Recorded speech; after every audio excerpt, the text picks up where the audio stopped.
வாரமாக இருக்கிறத வச்சு எப்படியோ அட்ஜஸ்ட் பண்ணியாச்சுங்க. என்னன்னு பார்த்தீங்கன்னா மளிகை ஜாமான் தான் காலி ஆயிடுச்சு. போகிறதுக்கு நேரமே இல்லை. டெய்லரிங் ஒர்க் இருந்தங்காட்டிக்கு இல்லை, எல்லாரும் மேரேஜ் போயிட்டாங்க. மதியம் லஞ்ச் செய்கிற வேல்யூ இல்லைன்னு சொல்லிட்டு போயிட்டு திங்ஸும் வாங்கிட்டு வந்தாச்சு. கடையை கம்பேர் பண்ணல ரிலையன்ஸில் எனக்கு ரொம்பவே அஃபோர்டபுளாக தெரியுதுங்க ப்ரைஸு. இந்த பார்த்தீங்கன்னா எனக்கு பர்த்டே வருதுங்க. ஹஸ்பண்ட் இல்லாமல் ட்ரெஸ் வாங்க போகவே மாட்டேன். இயர் பார்த்தீங்கன்னா எனக்கு நானே செல்ஃபாக ட்ரெஸ் கிஃப்ட் பண்ணிக்கணும்னு தோணுச்சு. அதனால கிளம்பி போயாச்சுங்க.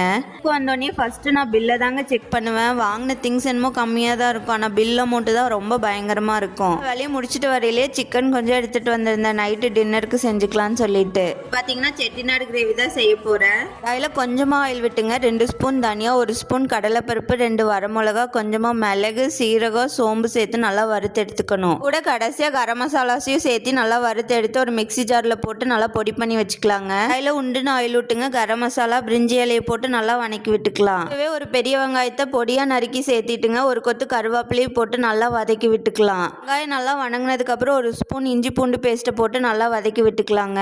ஒரு பெரிய பழுத்த தக்காளியை சேர்த்து அதுக்கு மேலே உப்பு தூவி விட்டோம்னா தக்காளி வெங்காயம் சீக்கிரம் வணங்கிடுங்க. ஸ்பூன் மஞ்சத்தூள், மிளகாத்தூள், 1 ஸ்பூன் சிக்கன் மசாலா போட்டு மசாலா பச்சை வாசனை போனதுக்கு அப்புறம் நல்லா கழுவி வச்சிருக்கிற சிக்கனையும் அது கூட சேர்த்து விட்டுக்கலாங்க. சிக்கனுக்கு மேலே வறுத்து அரைச்சி வச்சிருக்கிற மசாலா கொஞ்சமாக கல்லுப்பு சேர்த்துங்க. நல்லா கலந்து விட்டுக்கலாம். அதுவே தண்ணி விடுங்க. நான் எக்ஸ்ட்ரா 1/2 டம்ளர் தண்ணி ஊற்றி நல்லா மூடி வச்சுக்கிறேன். 10 நிமிஷத்துல சிக்கன் நல்லா வெந்து வந்துருங்க. நான் தோசைக்கு தான் வச்சு கொடுத்துருந்தேன். டேஸ்ட்டும் சூப்பராக இருந்துச்சுங்க. வீடியோஸ் பிடிச்சிருந்துச்சுன்னா சேனலை சப்ஸ்கிரைப் பண்ணி வச்சுக்கோங்க. தேங்க்யூ.